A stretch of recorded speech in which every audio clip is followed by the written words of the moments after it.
Kapolresta Pulau Ambon dan Pulau-Pulau Lease Kombes Pol Raja Arthur Simamora pastikan akan tindak tegas aksi premanisme di Pasar Mardika Ambon.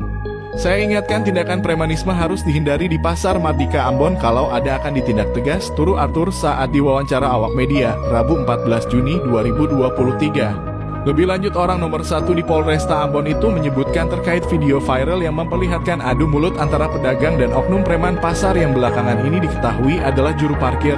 Saat ini anggotanya sudah menginterogasi pedagang dan juga juru parkir tersebut.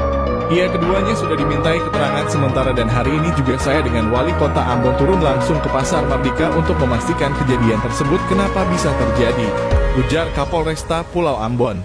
Lebih lanjut, Kapolresta mengatakan terkait masalah ini tidak bisa kenakan unsur pemungutan liar.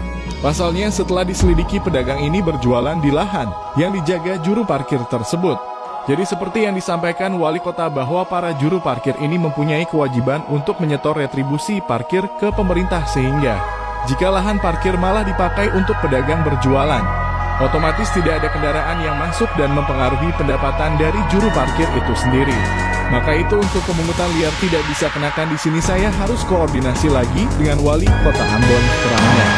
Arthur juga menjelaskan bahwa dari unsur premanisme bisa dikenakan karena ada kekerasan dalam proses penagihan. Ini masih kita selidiki lebih lanjut, yang jelas tidak boleh ada premanisme di pasar ini, tegasnya.